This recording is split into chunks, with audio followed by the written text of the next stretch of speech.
good to see you, buddy. There Yeah. we go. And we're live.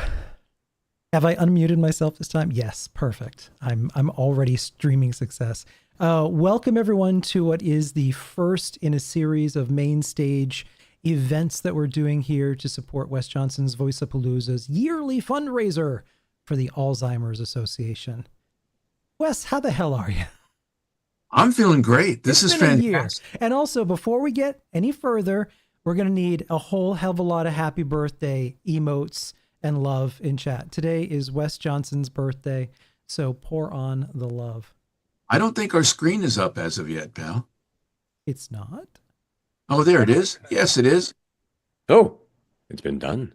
It is. Happy birthday, Wes! Happy birthday to me. I'm glad to be here. It wasn't a foregone conclusion around January, but here we are, another year older, and surrounded by friends. I couldn't be happier. Happy to be here and be part of the celebration. And we're glad you're still here, obviously. Very much so. And Matt, thank you for coming, man. You're a busy guy, but I remember going way back with you, and we were wandering around with no place to go and nobody who wanted us. Well, some people did. That's why we were there to begin with, but it was a lot less busy at the time. It was still No. very copacetic and cool, though. Yeah, man, that was some of the, that was some good times. That was MagFest, I think, was the first time that we MagFest date, really I kind think, of was the wandered first around. time we met, Yeah. and my boys were there, and I had never done a con before because my son was like, Dad, I want to go to these things, okay? And you can go into these things. You should go. And I'm like, okay. Well, I gave a call, and Brendan Becker said, come on down, and got to hang out with you and with John, and we started the very first Voiceapalooza then, which was then all Yeah. about fun. And now, over the past 3 years, we've raised over 100, thanks to Ken and all the gamers and streamers. We've raised over $150,000 for Alzheimer's research. So we've been having Incredible. fun, but we've been having fun for funds and doing good. Doing good. Heck yes, man. Yeah. Oh my goodness. But yeah, that was back. I don't want to say how many years ago, but Yeah. I, 2 or 3 2 or 3 years. years ago, yeah. No, I look back fondly. I miss MagFest. That was a very particularly, and from what I hear, still is in its growth, a very unique event. One of these days, I'll try and wander back in those halls, probably masked with a hat on or something. They say you can't go home again, but you can if they invite you. That's actually pretty awesome. I like that. No, it was great. I mean, back in the day, this is before I started actually mantling Shea Gorath. I looked a lot different back then. Mm. I weighed a lot more. I didn't have a beard. And then suddenly I start, carrying that staff of Shea Gorath around. The next thing you know, goatee, madness, cheese, it all happened so quickly. Yeah, It's wait a wild, the minute. effect. There's something to that. Literally became the character. Or the character became you. It's the dangerous challenge of the actor. You went too deep, Wes. You went too deep. The thing is, when I do classes, I bring you up all the time, Matt, because I do, because you are able to embody when you work. I admire your work so much because you become these characters. You live the moments, the emotions are so true. And I wonder how much of that, first of all, it's a lot of that is you. You're a dungeon master. You love to play. You love to get out there. And even before Critical Role or anything of that sort, you love just getting your head into these things and like, hey, kids, let's go out and play kind of thing. And how fortunate are we that we get a chance to play and do the kind of things that we love and bring passion and work as hard as we possibly can at it. But it's what we love to do, you Yeah, know? and endlessly grateful, Yeah. yeah, it's wild.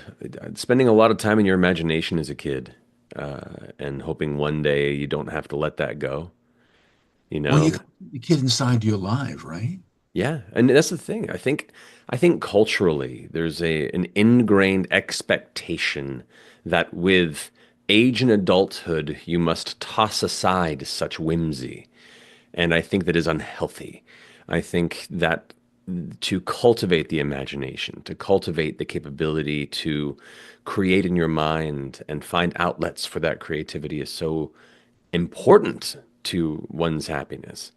And voiceover was one facet to do that in a professional way. Tabletop games was a way that it's kept me, creatively alive since my teenage years. And But you did that because you wanted to, because you loved it. yeah, yeah. And I thank my parents honestly for being supportive and not letting that flickering flame of creativity die. Whereas I think not everyone has been lucky enough to have had that sort of support structure through that adult transition. And many The folks are parents rediscovering it now. smells of their children's childhoods, whether you're into sports and they've got all this sports equipment in the back of the car that they're driving Mm. around at 6 a.m. smelling like week old MRSA in jocks as they're driving down the road. Bless you for that. But the smells that come from a Dungeons and Dragons session that you have with your pals in the middle of the night, all through the weekend, I can only describe as sweat and Doritos. Sweat and Doritos is like a little perfume that you wear as a kid in Dungeons and Dragons. It's a cultivated pungence, really. Hmm. Something that between the ages of 13 and 18 in particular is just it is ripe and near visual. Yeah. And wouldn't we rather be a stealthy elf or a muscle-bound ogre as we're going through our teen years than actually being ourselves? Yeah, and goodness knows Yeah. I learned who I wanted to be by embodying these characters. Yeah. Uh, it's it was very much a healthy path to trying out ideals of how I would want to one day be. If there was a whim in my brain where somebody did something I thought looked cool and I wanted to try and like live in their shoes for a minute and discover, oh no, that doesn't feel right for me. Or conversely, oh man, I'd like to be a little more like that. Role-playing games was just one of many facets to more or less kind of try it out. Like put Yeah. put on an outfit and walk around in it for a while and be like, I like this. Maybe I'll try and wear this more.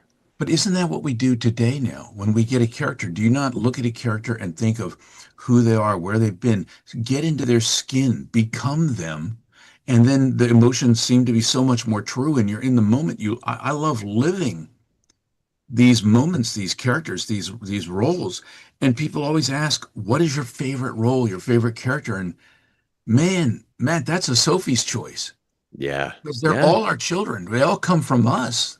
Yeah, that's the thing. Like even characters that are so diametrically opposed to us as people and Mhm. personalities, like honesty comes from a place of understanding. A point of compassion, even in the worst of characters, and that comes from just kind of studying why they do the things they do and what small nugget of them can you relate to. And Everybody that has their reasons. yeah, everybody, even if you don't agree with it, Hmm. uh, finding that little shard of kind of compassion and comparative understanding in each character, and then kind of building off of that to where you can't help but find a little bit of yourself in each character you play, some more than others. And yeah, to your point, like it's hard to pick at a certain point because especially when you spend a long period of time with some of these characters, depending on the size and scope of the project, Right? it's And you learn more facets and deeper things about them all the time yeah. as you go on. How many times have you been in the middle of a character? Because we don't always get all our lines at once. Sometimes we get Hmm. the script the day of, and you Oh have yeah. to come up with something and have an idea of where you're going and make a choice. But you're midway through and you suddenly realize this is not entirely correct. So you have to be true to what you've done before, but somehow just start sliding it around so that it makes everything work. It's Yeah, an interesting little Rubik's Cube, isn't it? it really is, and it's if you're lucky sometimes, and if you have a rapport with the director, you can towards the end of a session be like, "Can we go back for those first few lines now that we've really kind of Hmm. sat in the character for a bit? I have some ideas on how we can kind of tie it all together now that I've sat with them for 3, 4 hours." Yeah. And that's always a pleasure when you can. But to your point, don't always have that benefit. But you were still speaking from a place of a choice, and a strong idea. And to what you're saying, learning to carve that because people aren't static either. Characters in all facets adjust and shift and learn and grow. Yeah. And you just So kind many of just, shades of gray in every character. yeah, you just Um, kind of honor that at that point. Have you ever played a character that you had to kind of base on somebody you didn't necessarily like in your life, but was a negative influence on you, but they were powerful enough that you felt that you could use that to channel, but then you found yourself understanding them more as you did it? Yeah, honestly, a lot of taking facets from like bullies Hmm. Yeah. from when I was younger. Um, and probably even like my grandfather on my dad's side, who I didn't know him for too long. He passed when I was quite young, but he's left a challenged legacy of a very complicated man that I've learned more and more as the years have gone by. And so through that, I've taken facets of kind of his stories and what I remember of him for some complicated characters, and all so much of the challenged human condition comes from insecurity and a wish to be perceived. Um, and that's a common thread I see in a lot of antagonistic instinct. Insecurity is a lot of people who attack and come at you a lot. There's more insecurity there than the people who basically sometimes are a little more reticent to come forward. Yeah, yeah, and being able to acknowledge that as I got older became a good touchstone for characters that kind of sit in that similar space. 'Cause I mean, what part of it is study and practice, but a lot of it is lived experience and being Right. open and aware to kind of take those experiences and incorporate them, adapt them, and study, break them down, and really kind of contemplate what got you here. It's very interesting to go back and look at things that you've done years and years ago and think, how would I have done that differently today now that I have more Mm, life experience? I mean, a case in point, interesting one right now is I'm getting to hear all these voice tracks that I did 20 years ago for Oblivion now that Oblivion Remastered is out. And I'm listening to these and I'm sometimes hearing it with brand new ears, yeah. you know? There was a character that I didn't remember doing. So to hear myself doing a character that I don't remember doing was a really odd sensation. But some of them I can see myself and feel myself still in that booth because it's 20 years, man. It seems like it's a long time, but you blink your eye and it passes. Still and yet, the experience of voicing then and listening to some of the stuff now, I may have done some things a little differently. I certainly would have brought a little more weather to some of the characters, but gaming was different then. We had entire races that sounded exactly the same. The family Thanksgivings for the Imperial Guards must have been like, I mean, the inbreeding was horrible there, Matt. They all looked and sounded exactly the same. That's how it goes though. Like 50 like Shades some of of those Wes. projects. What's It, that, it, Ken? 50 Shades of Wes. I It's mean, one of I'd my pay to see favorite that. memes. They did a Spider-Man meme with Wes and Oblivion with all the Spider-Mans pointing at each other, and it's like, yeah, that's things that make you laugh, you know? It's a charm of the era though. Like that was how production went. You know, the scope of budget and production timelines back then were nowhere near on the scale, let alone the intent of variety or context, that they are now. Many of those earlier projects, often they didn't tell you they were different characters in different places. You were just a voice print. In And you Morrowind, I was given the one photograph of this guy, yeah. Sosia Surgala, who is like bald, great, looks sort of like I do now, except I have a lot more hair than he does. And I played the character as that, but then every Breton through the entire game sounded like a 70-year-old guy with a white goatee. And it was very funny. Todd Howard was the director back then. And I asked him, I said, what do these guys sound like in the battles? Because, when you do your battle sounds, you got to try to make them sound like the characters that you've been portraying. They can't all be exactly the same. And he said, they're kind of a feat. They don't like getting into fights. They don't like it. So when I got hit with a sword, a broadsword, Matt, as a Breton, I screamed like a little bitch. And evidently, people who were playing the game didn't appreciate that. They're like, my battle mage would never scream like a little bitch when getting hit with a broadsword. They'd be manly about it. No, let's be honest. Would you or I both run if someone came with a broadsword after us? Yeah, no one can say confidently what sound they would make when hit with a broadsword. Cannot no one. The majority of people. A handful of unlucky few might. It's a guess, and it's not even an educated guess. Man, I gotta say though, like playing through the Oblivion remaster on my off time these past few weeks has been such a warm blanket. Not only just to Yeah. return to the world, but to return to you around every corner has been just a delight. Well Also, met. we just we've had a few donations come in. So Oh, good. Yes, please. Raffle Pirate, thank you very much for that $10 Waffle donation. pirate. Sargu Copperpot, If Oswald that is Copper, your yep, real name. Oswald Thank you, Sagu. Copperpot's cousin. $10. Bilu Cheetah, thank you very much for that $100 donation. Thank you, Wow. And Billy Control Cheetah. Alt Glitch, $5. Happy. This is a great cause. Happy to donate. Right now we're hovering at 23,579.49 on what is the first real stream that we're doing for this. Well, this is amazing. And Matt, not to do a hard curve, but now we're talking about the donations Yeah, and what yeah. we're doing with this. This has been so wonderful helping people with, I mean, this is the toughest time in a lot of people's lives. When you have somebody who's in your family who's been affected by Alzheimer's, you lose them before you lose them. I lost my mother. I lost my grandmother.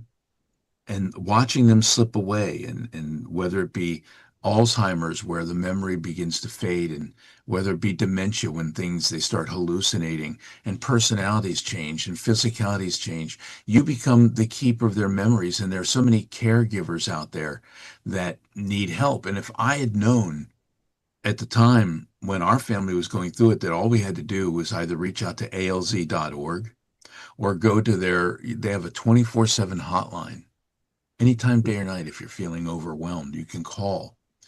And a lot of people with Alzheimer's, when they have somebody in their family who's suffering from Alzheimer's, it's like they hide it. It's like there's a shame. They don't want to know it. It's like a dirty secret, but it's not, because it affects so many people, and it's affecting younger and younger people every year. Yeah. Um, what I find heartening and disappointing at the same time is that we have started breakthroughs where they've started coming up with medication that if you get it early enough, it allows people to stay who they are longer. And isn't that the point? To be who you are longer, to love the people you love, to hang on to your life and memories and everything that you've accumulated. To have that all slip away is so cruel. And then to have it be taken away funding wise by governments that come in and people who just suddenly strip away research left and right. Well, it feels like the world's getting very dark. And yet, with the gamers and the streamers and everybody that we've worked with, Matt, some of the best, most wonderful people in the world, the biggest hearts, they're the ones that are shining the light, bringing donations, helping get research continue, allowing people to have that 24/7 hotline that they can call when they need somebody at their wits' end, and they've got to have somebody who understands and can give them even just a bit of help to move forward. And that's what we do with this, because Alzheimer's makes you feel helpless, Yeah. but we're not. We can fight back. And that's what we're doing. We're doing it through People fun. are hearing you, Wes. So Scabs, thank you very much for that $25 donation.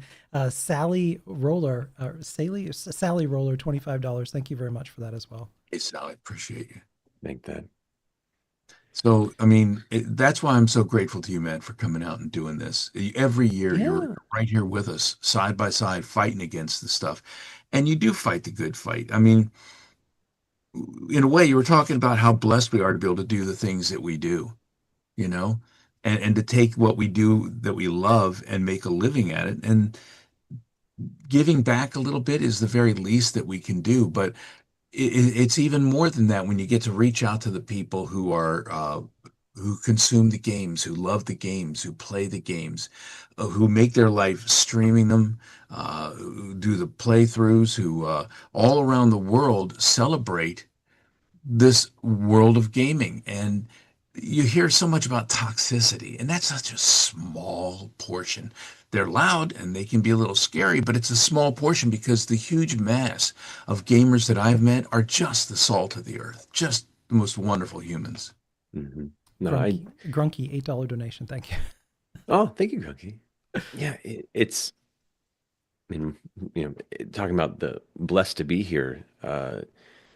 uh, one person who's very, very much one of the main reasons why I am here in this weird passion space and career field, who, took a chance on me in many ways, themselves was recently diagnosed with early onset Alzheimer's.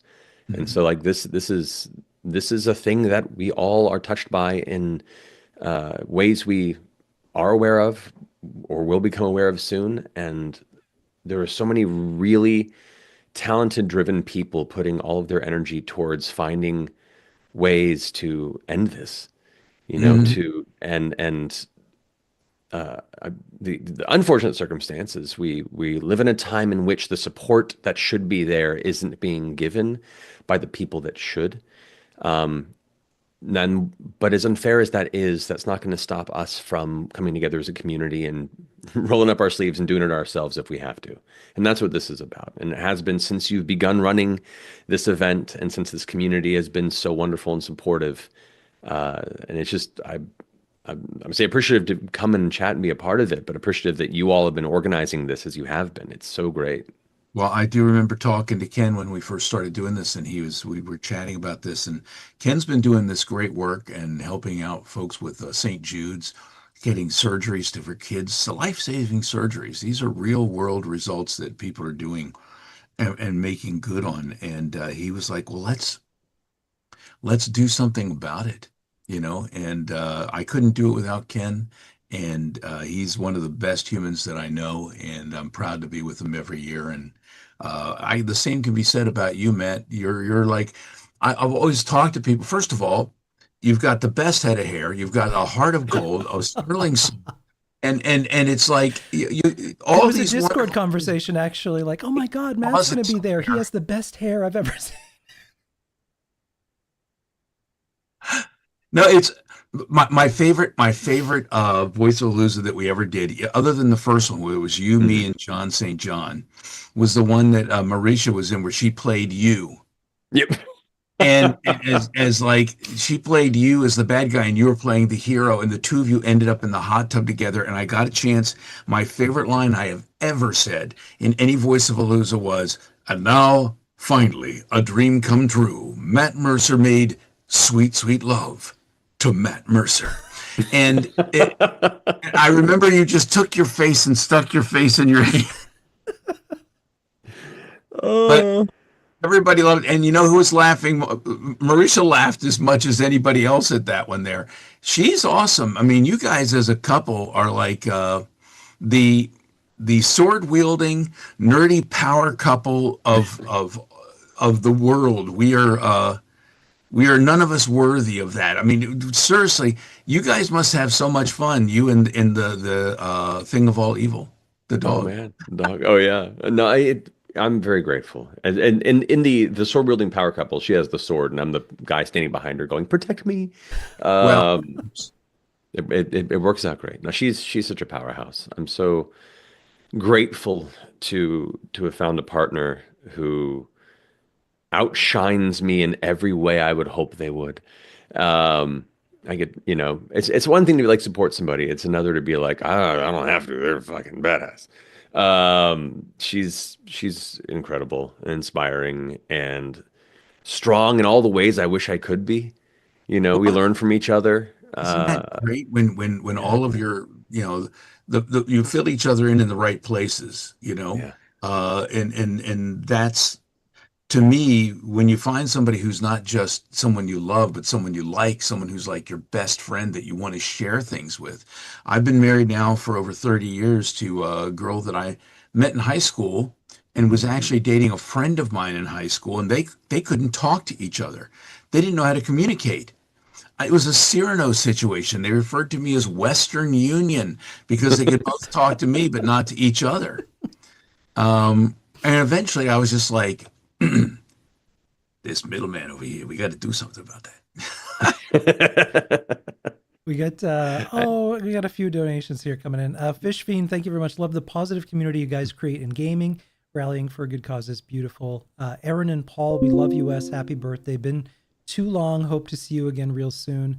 Ma Tater coming in for $25. Love you, Ma. Thank y'all. Appreciate it. That's Oh, wonderful, and Will guys. Butler. How Will much? Butler, love Will Will Butler. Butler for $101. Thank you. Thank you, Vault Will. Hell 101. yeah. How much do I Nice. donate to get Wes playing some D&D? Wait, Wes, have you played D&D? Have you? Oh, you did one Yeah, with Modifiance once. Yeah. play D&D like I'm still in the phase like Matt was with the sweat and Doritos in the early days. We just do it. We just do it sort of for fun. I haven't done it in any big capacity, but it's what's not to love? If you love gaming and you love imagination and you love storytelling, I mean, this is all of these things tied in together. And then if you're an actor on top of that, well, freaking catnip. But that's why I love watching Critical Role. Let's talk about that for a second, Matt, because I mean, this was something you just did and hung around and did for fun. There's a whole group of people, not just your folks in Critical Role, but a whole group of people in the LA area who get together, who do D&D. And one thing people don't understand about LA, nobody's from LA.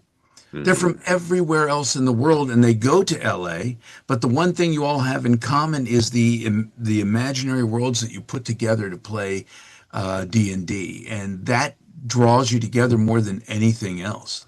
Yeah, it's been where most of my long-lasting friendships were deeply forged. It was like my gift language for people I wanted to, bond more with was to run a game for them, and that hasn't changed to this day. Uh, it's it's wild. It's a lot. We never could have anticipated what it's become and continues to become, and it is equal parts exhilarating as it is terrifying. You went and you stuck something in the ground and realized you had a gusha, and it's hard when that stuff just keeps coming. Yeah. Nobody else is drinking your milkshake either, Matt. I mean, you're kind of the master of that domain. Oh, there's a lot of wonderful people out here doing incredible work, and the best thing is we're all friends, and we all kind of cheer each other on and compare notes, which I think is very important, and a nice departure from a lot of the entertainment space, I guess you could say. Um, but yeah, I've been doing this over 10 years, and I'm grateful and tired. And it's evolved too. You've got like a whole new set now and everything. But when you first started doing Dungeons and Dragons, what would a normal room setup be? What for you in the days before you started doing this professionally, what are the must-haves that you must bring to a game of D&D? Uh, for me, optimally back then, I'd have my GM screen, dice, my prep notes, which involves like NPCs, locations, all the things that I can fall back on. Um, a handful of miniatures to represent the characters at the table, as well as some possible adversaries they might encounter. Um, and I'd probably drop some maps on some big 1 inch by 1 inch graph paper that you get on like easel boards. I'd draw Yeah, maps with markers and colored pencils and stuff. And then I'd bring like a little speaker and an iPad because I also like playing music and have like playlists so I can set the mood for the players and stuff at the table. So I have like a little portable kind of yeah. cache of objects and items that I can use at my leisure. Well, a couple of things. One, not every master is nearly as organized as you are. They don't put that into it. They just sort of show up, bring the book. You don't have to be. Well, I'm an as long as they've overachiever. got snacks, they're okay. Secondly, when you head out, where do you find your little knickknacks, your toys? Do you find the miniatures? Do you find yourself going to certain places and scouting out like someone would go thrift shopping or somebody would go to specialty shops? Oh And yeah. yeah, how delicious is that for you? Oh, I love it. I mean, like to this day, a lot of that commerce is done online, which I understand it's convenient. But there's something about going to local hobby shops and searching. Because even if Yeah, you can't find the specific thing that you were looking for, like you can in online spaces, um, you sometimes will find things that are much cooler that you wouldn't have expected, or things that'll work well enough. But while you're also there, you find a bunch of other neat things, and you get to support local game stores, and which is and mom and huge, which pop is brick and huge. mortar. So I love it. Like if I have time between like a VO session, uh, where I'll have like an hour to get lunch and I don't have to drive in traffic the whole way, I'll search for any game stores that are locally so I can pop in and support them for a bit and pick up a couple fun things that I can bring home. But I've been doing that for forever. Like I used to be able to map out all the different game and hobby stores throughout the San Fernando Valley here in Los Angeles, and I'd like run a route more or less to try and pick up all the things I needed. If one didn't have everything, I'd grab what I could and then move to the next one. I knew a lot of the managers by name. For it was a while where I ran small, local games for other people that would come in on certain nights. So yeah, like I love the game store communities, and to this day, now through Critical Role and our Darrington Press, we have like a guild program where we can continue to support them directly and kind of get them directly to our community, and that's been really really fun and exhilarating too. Has that been your happy place? And suddenly being known in those circles, does that make it a little more difficult? Tremendously more difficult. I don't I've been shy about it. I'm so grateful for all this. The thing that I like the least about it is the notoriety, Yeah. the attention. I don't like it.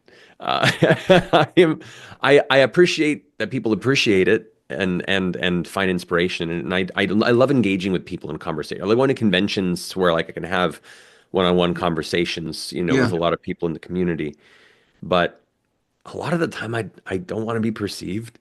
Both me and Marisha have that in common, and we're kind of like, no. While it I opens up get to a lot of positivity, it also on the internet opens up to a lot of negativity. And I consider myself a fairly uh, emotionally available person, and a lot of that can be very people. I do challenging. remember one MagFest where there was a guy that I knew was a known stalker and Mm, somehow had gotten backstage. Oh my And God. I was walking past and heard him talking to you. I knew who he was, heard him talking to you, talking about some game he was working on. And you were about to give him your number. And I was just, I don't know if you remember this. I just I said, do. "Hey, Matt, you got a No. second? We could talk." Moved away and was like, "Don't." Yeah, yeah, and I greatly appreciate that. Oh Yeah, no. that's I find that I love talking to people. But you have to be very careful sometimes, especially when it comes to like a private number or something of that nature, because I have experienced there was a guy I took a picture with, his son, and I met this family when the boy was very young, and I've been doing the caps kind of thing for like 25 years, which means he's grown now.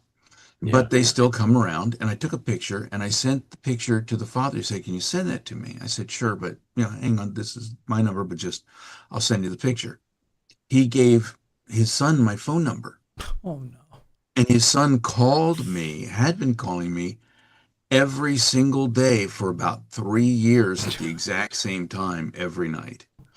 When I God. was teaching classes, he'd start calling in on uh, Zoom, whatever, and you're like, I'm trying to explain something to someone, you hear blah, blah, blah, blah, blah, blah, blah, like a ring. And I eventually had to block things, which I don't like to do. And I feel bad about those things. I don't want to have to do that. But you find that being open as much as you want to be and friendly and loving to everybody you can, you do still have to somewhat protect yourself sometimes. yeah. It's been a big journey for me because one thing I've noticed for me, maybe to a very unhealthy degree, is I fear more than most things disappointing people. It's something that has maybe guided not some of the best decisions in my life for fear of Yeah, disappointing people. But going back to Marisha, one of the things the strengths I see in her that I've continued to learn from is how to be better about setting boundaries. right. My Uh, wife sent me a book one year, gave me a book, and I'm like, "What is this?" And it's like, "How to Say No." yeah, it's so important. Yeah. I'm still not good at it, but I'm better than I used to be. No, but the thing is, Matt, even when you have told people you can't do something, you're always very nice about it and very genuine. And it's understandable. You're like, you've taken over for James Brown as like one of the hardest working men in show business. And I tell you something, he probably was crap at D&D. I bet you I could have forged him into a pretty fun player. Oh yeah. Damn, now I want to At least see a very James bombastic Brown playing barbarian. Critical Role. I'd have a few other conversations with him about some of his other behaviors, Oh but yeah. no, Sorry, man. just to pause, Yeah, y'all for a sec because we've had a laundry list. Thank you, Yorkshire DB, for that $20 donation. Atticus Jackson, On my way to becoming a professional voice actor. Atticus, you're a professional voice actor. Get the hell out of here. Atticus Jackson, the No Sleep As long podcast. as you're doing it, One, you're doing it. one of the best horror podcasts ever. Then I'll hang out with y'all last year. This is inspirational. DAYE. Thanks, Kevin, Wes, and Matt. I'm Ken, but hey, Miss J Squared, $25. And then Sass, thank you very much for that $35 donation. Thank you, everybody. That's amazing. All of the good things that you do, Kevin, I think that it's wonderful. I now identify as Kevin. I'm in my Kevin era. I'm just going to become a complete asshole. Don't let him talk to you like that, Carrie. But Wes, I want to ask you a question, actually. You're traveling. You're traveling. You're taking Critical Role all over the world. Yeah, that's gonna be crazy. We're leaving next Saturday. We fly out to Australia. We're doing a live show in Sydney. Oh, damn. And then we're doing Supernova Con in between, and then we're doing a live show in Melbourne. And I'm very excited to get over to that side of the world again. A little anxious about all the responsibilities that are being shunted to the book ends of that trip because of it, but we'll make it work. We'll make it work. It's really cool to be able to go do things in other countries. I'm actually talking to some folks about turning a board game called Horror in the Library into a video game, and it's in the UK, and we're planning to go out to the UK. That's and awesome. Road trip in August from the UK in a people mover in one of these big tunnels. There's a super tunnel, and they want to take us in the super tunnel and go to Cologne, Germany. Oh, you're gonna. And I've never been to either place. So these are like bucket list things. And it's like all of this stuff, Matt, we're traveling the world through the power of voice and fun and stuff we've done. And I got to know, when you get down to Australia, does somebody come up to you and go, those aren't die. These are die. I'll tell you when I get back from it. I will tell you one of the wildest experiences, like unexpected moments of recognition, was beginning of last year.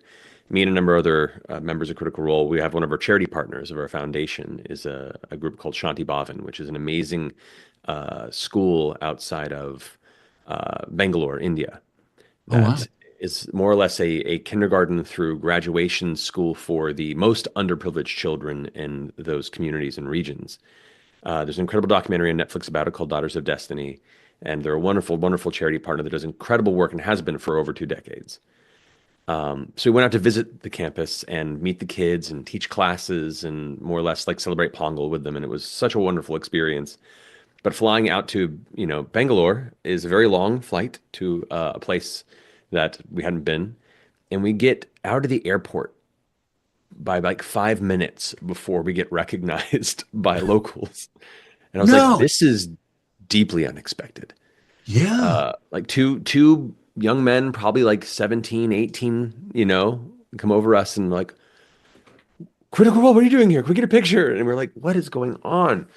So like, that was definitely very unique. And once again, go to the earlier conversation, like, very cool to think that people this far away from where we are also engaging with our stories. Yeah. Also, the terrifying realization that I'm being perceived this far. Oh, no. Right. I mean, Matt, one of the things I know about you is you're like you're a nice guy. You're within yourself. You don't overstep it. There's a certain kind of, I mean, there are people who are like, showbiz, I'm an actor. And those kind of folks always make me uncomfortable. What I've always loved about you is it's like, hey, you're just Matt, And we can just hang and chat and just be normal human beings about it and go, the reason we do the work and the reason we act and the reason we do this is because we love it. We love the job. We love doing it, but not really the trappings so much. Yeah. Work for the work's sake, Yeah. And the other stuff on the side of it is interesting. But I've told people, I said, man, I wouldn't want to be like a George Clooney or somebody like that who's so famous that you can't walk out your front door and breathe any air without being recognized. It's bad enough sometimes out here because of the caps and the things that I do with people recognize me wherever, when I least expect it. you can't necessarily decide. I can't say I'm just going to wear my sweats, let my hair stick up, and put on a pair of Crocs and go out because that's the day somebody's going to recognize me. you know. So you got to there's a minimal amount of hygiene work that has to go into your day before you head out in public. At I least mean, it's a certain that point. But I also that has really got to take a toll as well because you talked earlier, Matt, about um, being worried about disappointing people, and to a mm, degree, it's also there's probably a fear of what if I'm having an off day and I'm not kind enough to this person, and then like they say something on social, and it becomes a whole like you almost have to perform to a degree, even in those moments when, you know what, I just want to be left alone and have like a quiet thought yeah. to myself because my day sucks. Yeah, And it you have to you're temper your language yeah. because we all have our stubbed my toe language occasionally we could slip into, but that's the moment that somebody's going to be talking about it online, you know. No, it's true, and it's happened. I remember years ago a bunch of us were at Ren Fair, the Renaissance Fair out here in Los Angeles, and we're enjoying ourselves, a bit tipsy, day drunk, through in our costumes, and uh, we ended up discovering that there was a Reddit thread discussing our presence there and more or less taking notes of our activities the day and quoting, Oh my God. conversations. And then so the next year we put masks on to try and be a little more incognito. Somebody recognized us, posted on Reddit that they saw us there, and other people started going to the Ren Fair to go find us. And it was like, okay, we can't do Ren Fair anymore. So I haven't been in That's a years, and it's bummer. something I used to Uh, really love doing that I just don't feel comfortable going anymore. And that's becoming more and more of a trend your of system is going through withdrawal from giant turkey legs. exactly. Thank you. You understand. Yeah. Uh, it's odd. That sucks. I can't complain because No, there's I so many understand. great things that have It come through seems this career. disingenuous, doesn't it? Yeah, yeah. It's not a complaint. It's just it's an acknowledgement. Everything has its cost, and at the end of it all, I'm still internally grateful for everything. But yeah, there's some things I miss. Yeah. We had, I sorry, just to pause you for a sec. So we had two $10 donations each coming in from the independent Fallout Wiki. Thank you very much. That's thank amazing. And you. that Fallout guy, hey buddy, $25 donation. Thank you very much for that. Appreciate you guys. I No, was this going to ask you, Wes, actually, yeah. since you're diving back into the Oblivion remaster, um, what? I mean, I assume Sheogorath is at the top, but like, what are some of your favorite iconic community lines Mm. Oh, Well, that people have really glomped on? when we first went through it, and I remember Mark Lampert, who was the voice director, said this one character is a bit different, a little more macabre, a little darker. And that was the first character in any of the Bethesda games that was different from any of the others, which was Lucien LeChance. Yeah. And Lucien has a line that I love where he's like, I don't spread rumors, dear child. I create them. And I just love that line. Unfortunately, they fixed it in this, but when Knights of the Nine, the DLC came out, Lucian, you ask him about rumors, and Lucian's talking to you, and suddenly he goes, I heard there's a prophet down by the. And it's like, no, Lucian, no, not the rumor line, no. And they've now got other people who have come in and done some additional voices. They've taken some away Yeah. from me, which means I'm only doing about a third of the voices in Oblivion now. And it's very but magnanimous of you, Wes, to spread it around. Let other people take Well it. done. That's hardly wonderful. any of the beggars anymore. But when we did the beggars, we tried to do a different voice too. Yeah. Spare a coin for a beggar, dear sir. And then when the AI would kick in, they'd be like, I've also heard this down, and and people would make up their own stories as to why the voice changed. They said, the beggars are undercover. They're really Imperial guards hiding and pretending to be homeless. I'm like, well, God bless you for coming up with a story to fix that. Oh, it's such a charm to it. Like that was my biggest concern was they were going to try and update it across the Right. board when like the concept of what was accomplished within the limitations of the game's original release Hmm. has such a unique and special time capsule charm to it that I was so glad to find that that was mostly kept intact. They kept the glitch in that Catherine Fly when I because saw. I'm so happy. and isn't it I great? loved that. Let me try that again. It's so good. I love it. Oh, Oh, it's if you go into the brothers, the three brothers, I'm now mhm. only one of the no, I'm two of the brothers. I'm two of the brothers. And the third brother has a different voice. And I'm thinking, Milkman? You know,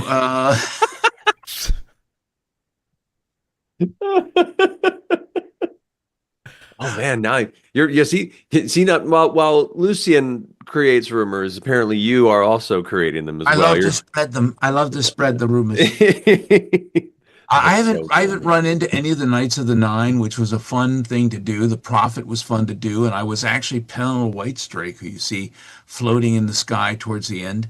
Yeah.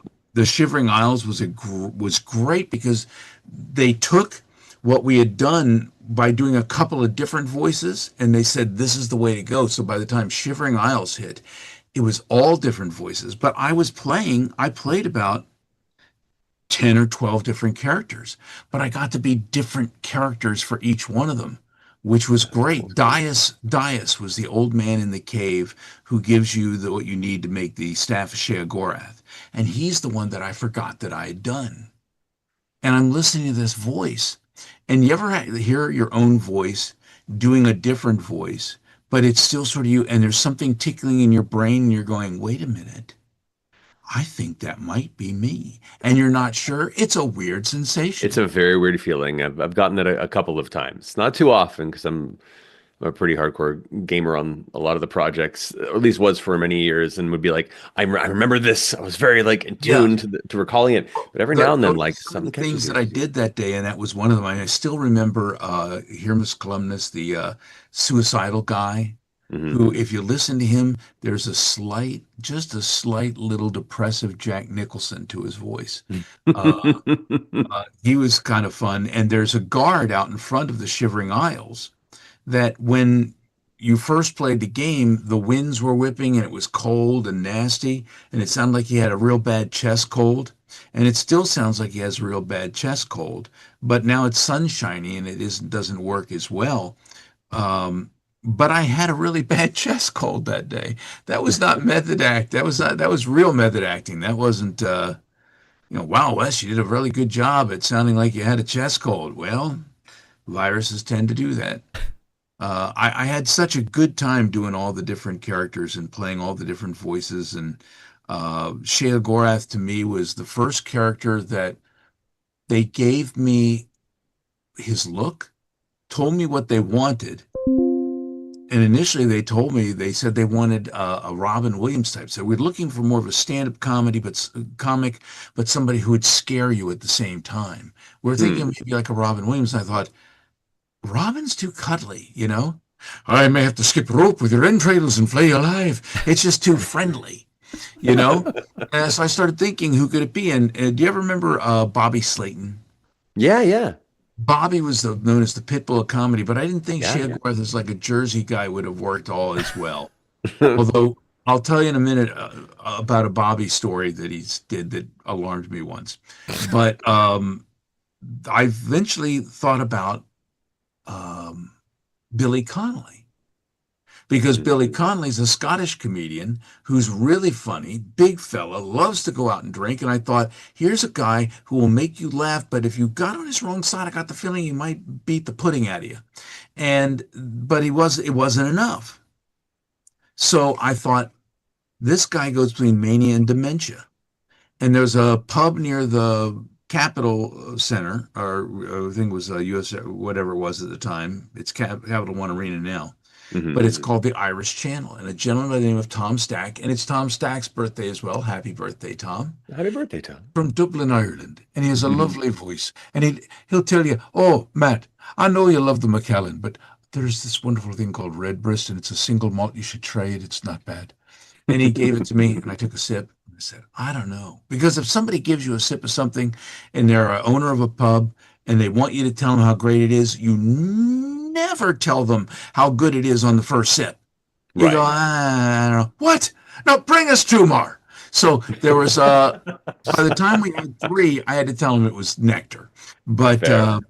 I thought, what if Sheogorath, because of the mania and the dementia, I could go from Irish, a little more lyrical, to Scottish when he's a little more crazed and manic.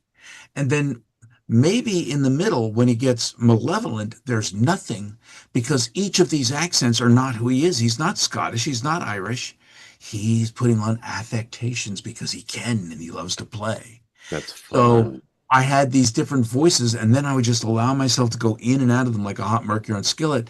They gave me a week to figure this out. Maybe there's a reason you don't give an actor a week to think about a role.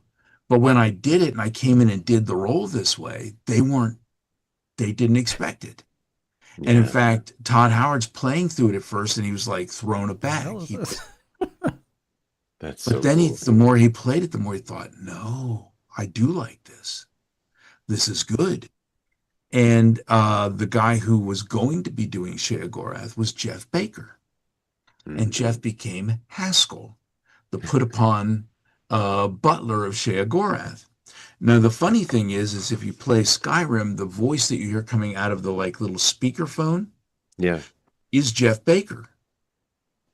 But I tell people it's not Sheogorath. It's because Sheogorath later ends up in the mind of the dead Emperor Pelagius. Yeah. He's off in some dead emperor's mind. He's off gallivanting the world. He's dropping flaming dogs on people, and he's making Haskell answer the phone and pretend to be him. He's So living his in best life. you're playing Skyrim, or when you first start playing in Morrowind, and you go to that statue, Yeah. that's Haskell pretending to be Sheogorath. And I've That's told this to Jeff, and Jeff was like, "Well, I could buy that." And Jeff is awesome. that's so cool. We He had two knows. donations come in here from Osiris Greenskin, $25. Thank you very much. Haley Ray plays $5. Lost my grandfather in the early 2000s to this horrid disease. Lost my uncle last month to dementia as well. Uh, This stream hits very close to home for me. Thank you for doing what you do. P.S. I love you, Uncle Shea. We love you too. Thank you. No. Bless you and And bless your sorry family. for your loss. That's awful. Yeah. Yeah. Mm. To It really does. It affects the whole family, man. Yeah. It blows up families. It can destroy things. That's why having somebody like the Alzheimer's Association there to be able to help and guide you through is amazing. And everything you guys donate, every little bit is going to the caretakers. It's going to research. It's going for good. You're not. This money is not going for administration. This money is not going there. You're putting your funds towards helping people, and thank you, all of you, for that. It means the world. I had a thought. Is there, similar to Sheogorath, is there, I guess you'd call it a crockpot character, Matt, that you would Mhm. have where to synthesize it, you had to take like a little bit of this, that, and the other thing to put something together that ended up working really well. I would say probably, honestly, the most recent similar space, I would say. There's a character in the Yakuza series called Goro Majima, who is an amalgamation of numerous personalities and like experiences of his life. And so for him, a lot of it is shifting in the moment as to which facet of his life experience is kind of guiding his mentality at this time. Is it his mad dog persona? Is it his kind of wounded, youthful, you know, person he once was? Is it his older, wiser, kind of world wearied figure? Is it almost like a reborn, sort of adventurous spirit between him? Like then, and that can shift multiple times in a single line, depending on how it can go. Mm. Um, not quite on the delightfully grandiose scale as Sheogorath, which really is kind of like, Furniture eater. oh, Furniture eater. like hard pressed to find any other character in game media that truly exhibits that level of dynamic, which is such a delight. But Majima certainly kind of dabbles in that space a little bit. It's funny, the story you said earlier about, you know, discovering how many characters you voiced in similar spaces. It reminded me of a game that I worked on years ago. It was called Kingdoms of Amalur Reckoning, I think. It was this RPG, and they brought me in to do a bunch of standard American accented lines, and then a bunch of gnomish kind of Scottish lines. Thought it was just like kind of maybe one or two characters across the game, or at least archetypes that would be scattered about. And then when the game came out, the first town you get to, there's like somebody who was stabbed outside of the front gates, and there's a crowd of people around them. And I was every guy in that crowd, and the guy who got stabbed, and like the guard that was called to check in on it. And it was one of the first moments where the government mission went, "Oh no." Another example of Matt on Matt violence. It was a thing. Like, oh no. It made for a laugh, and we're calling the story here, but sometimes that's how it goes. Sometimes that's how it Yeah. happens. People ask me if I listen to the games to listen to my voice, and the first time through, sometimes yes, but what I'm listening for, and I don't know if it's the same for you, I'm listening for the immersion. Yeah, I want to make sure that it's immersed and it works within the story, you know? And if it yeah, can get lost and immersed within the story, then I just feel safe to sit back and play the game and be the guy with the controller. I've yelled at my own characters, like in Fallout, yelling at Fox, who's like, I don't know my people. Don't attack us when you are around. And I'm like, because you killed them all, Fox. You mowed them all down with a Gatling gun. That's why. valid. Nobody Yeah, attacks because they're dead.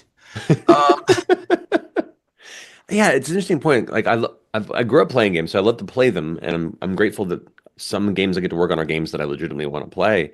yeah. But also, there's a degree of checking your own work. You know what I Hmm. mean? It's like going back and as an actor, you only have so much context in the session. Some projects are more collaborative than others. In some cases, you don't get much context at all, and you're kind of having to make choices in a void and hoping that it comes together. And so for me, and I'm pretty sure it's very similar to you, a lot of it too is not going back to like, listen to me in this game. Oh, no. It's going, I hope this works. And listening Yeah. to the things that worked really well and going, okay, great, I'm glad this came together. And the things that maybe didn't, be like, all right, I know what to ask for future projects to prevent this from happening again. Yep. We're all learning from this process, both us and the game devs. It's the I don't think everyone understands the sheer scope, the spider web chaos maze that is any game being developed, let alone on the scale that some of these projects are, Oh, and the right. fact that it comes together is a miracle in its own right. No, the math involved simply is just going to make the small, minuscule left side of my brain explode. Yep. You know what? I will tell you this, though. There is one thing about Oblivion Remastered, having voiced it, that to me is kind of really cool. And that's I play as an Imperial. And I do all the Imperial effort sounds and fighting and all this so that when I am fighting in a game, it is actually me making the kind of sounds. So, I mean, It's that's your best work, Wes. Well done. Yeah. kind of meta.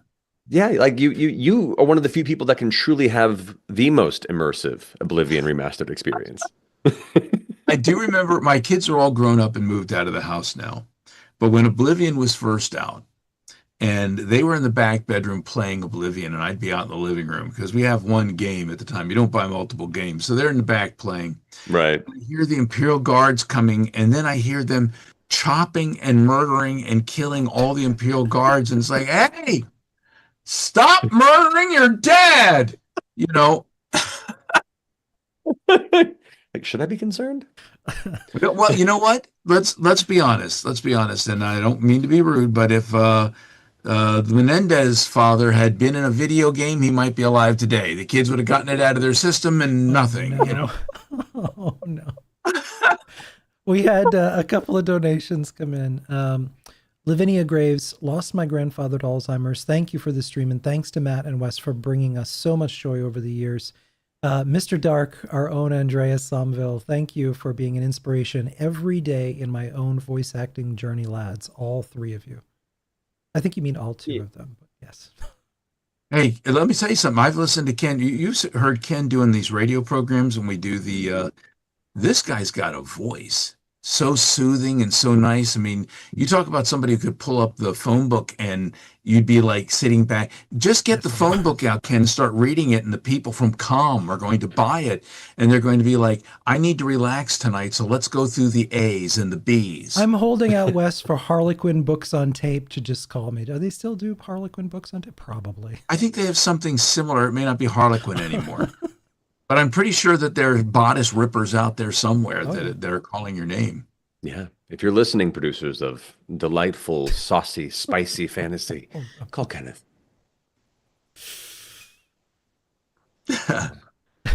This has been fantastic, Matt. I It's been really so do much appreciate you fun. coming out and hanging with us. And uh, please be safe heading down to Australia. Only wrestle medium-sized snakes. I'll do my best. Although medium size for the Australians are pretty And big remember, for the rest yeah, of the world. just to let you know, if you do come across crocodiles, big snakes, things of the sort, you're not going to be able to defeat them by rolling the die. You either have to run away or attack them live. We'll see. We'll see, Wes. Before we go, tell us a little bit about your foundation because I don't think a lot of people Yeah. know about what you all have put together. Sure, yeah. Beyond this wonderful charity that Wes and Kenneth and there's wonderful people involved do every year. I'm happy to contribute to that. Critical Role has what's called the Critical Role Foundation, which we started almost 5 years ago. And it is a community-based kind of 501c3 charity in which we work with a number of other charity partners and do occasional charity initiatives to go towards specific endeavors and specific charity drives, as well as percentage of merchandise purchased. And a number of our communities and ourselves give monthly to the charity to have both funds that distribute to a number of our charity partners to help support all the wonderful, great things that they're doing. And we save a little bit on the side for emergency funds whenever events strike unexpectedly. That we have funds that we've all put together as part of the foundation that we can utilize to send out for aid in areas where they need it right now. So the foundation has been a wonderful, wonderful thing that our community's rallied around, and I think I've looked at the numbers again. I think, well, for instance, I said we did a wildfire charity for the wildfires here in California back in January. We ended up raising close to $400,000 Wow, that's uh, awesome. Great. for fire aid and through a wonder of great communities there, and just very, very grateful that all these wonderful people that came together through telling nerdy stories and rolling dice are exhibiting genuine change in the world for Yeah. good, Yeah. where other people uh, apparently cannot be bothered. So Bring the light, man. You Yeah. bring the light. And all we the bring other the light. helpers bringing You light, man. too, everyone here, everyone contributing and is part of this wonderful community. We bring the light. That's what has to be done. Yeah. And if you ever need me on your end, as you've come to help us here, I'm always available to you, my friend. I greatly appreciate that, Wes. Really do. Both of you guys. Everyone. I wish I could come join you for the formal stream if we weren't out of the country. But I'll be there in Well, spirit with all you of are you. always welcome and always loved in the Voice of Palooza Prime. We're going to miss you, but it doesn't exist without having you there the first time and doing the very first one with you, me, and John. And it was, I think Chris jumped in at the last second with us. Yeah, yeah. Yeah, Chris Niosi jumped in at the last second, and that was it was a good time, and the good times just keep rolling. And in fact, that we've been able to turn our good times into helpful times for other people is a huge blessing. And I can't thank all of you enough out there. Those of you who have family members who are suffering from Alzheimer's, we're with you. We love you. Always reach out to alz.org. You can do that all over the globe. You call their one, they have a toll-free number that's available 24/7. If you're lost, call if you need help. Let me tell you something. When I basically died and was brought back in January, I was down in Atlanta to speak for their national convention for the Alzheimer's Association. These people I can't say enough about Matt because while I was in a coma, they reached out to my family. The doctors told my wife I wasn't going to make it. Get down and get end-of-life procedures in place. The Alzheimer's Association flew my wife and a son down, put them up in the room that I had been in for the duration of my time in the hospital, got other rooms so that my brothers and sisters could come see me where they thought might be the last time. And until someone arrived for several days, they were with me. They had one person, they had three people who rotated who were with me in the hospital room while I was in a coma 24/7. This is just the kind of wonderful souls that they are. And it doesn't matter. I mean, it's Alzheimer's that we're fighting, but the fact of the matter is what they're what they're really doing is they're helping humanity. They're doing good. They believe in life, they believe in love, they believe in memory. We all believe in all of these things, and we're working together to make a difference. And I couldn't be more honored to be one back 100% who I am, with all my wonderful friends. That's all of you guys, all of you, working, who reached out to me when I was down and made me cry tears of happiness, gave me my George Bailey moment. We did a lot of crying that week. That was But the worst day of my I'm life. I'm here, and now let's do some good together, guys. Thank you for everything you've done. And Matt, thank you for coming today. I treasure you, buddy.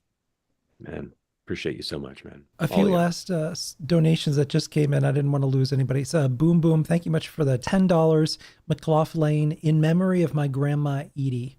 Thank you so much for this, and thank you, Wes, for giving us Lucien LeChance, my favorite Oblivion character. An anonymous donation as well of $10.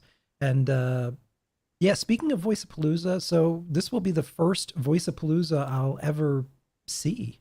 Wes is coming out with us to party in Vegas for Fallout Fan Celebration, November 14th to the 16th. So if you can join us out there, it is going to be quite the Fallout celebration. So we're celebrating the 10th anniversary of Fallout 4.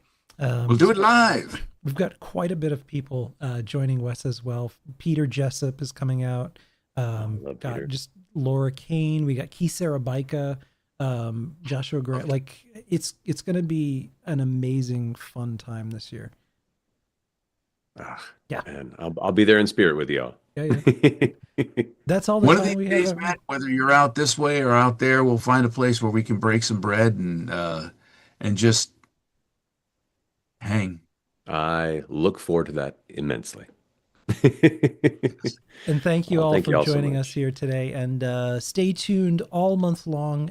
We've got quite a bit of programming coming this month, including some old time radio stuff with some of the people that you absolutely love. We'll be doing Apocalypse Squares. We'll be doing Whose Apocalypse Is It Anyway? We've got the original Voiceapalooza, just a lot of stuff coming this month. So And stay tuned for that. not only that, I never do mods. I'm not really allowed to do mods, but because it's True. charity, I once a year have been doing one with King Gath and their gang over there. Is it still Sim Settlements?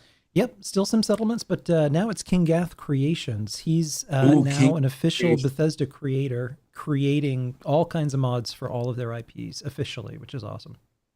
Last year they had me playing a raider who was morphing into a super mutant. It was a lot of fun to play. And as it turned out, their expansion that they built in no time whatsoever, from the suggestions that people made, turned out to be a fun play. And so on the Saturday, the 14th, we're going to be getting together because your donations, you will get a chance to choose what characters, what setup, what weapons, what everything's going to be in this expansion that they're going to work, this mod that they're going to work. And once that's done, everybody gets to work for a week. And then on the 30th, the big unveiling where they're going to be doing a live playthrough of it. And then you'll get a chance to play through it. So hopefully everybody will join us for that. We understand Criken may be back with us. We're going to be doing something with Bethesda. Oblivion Remastered. Yep. Yeah, No, this is going to be a big month. Yeah, in fact, that we can talk about. So that will be a week from today. A week from today, catch us here, but more importantly, catch us on Bethesda's channel. as we dive into Oblivion with Wes, Oblivion Remastered. That's all We'll the dive time in. we have, folks. And thank you all for joining us here today. Thank you very much for your donations, for your time, for your support, as always. We've got a lot of good work to do. And always remember, war never changes.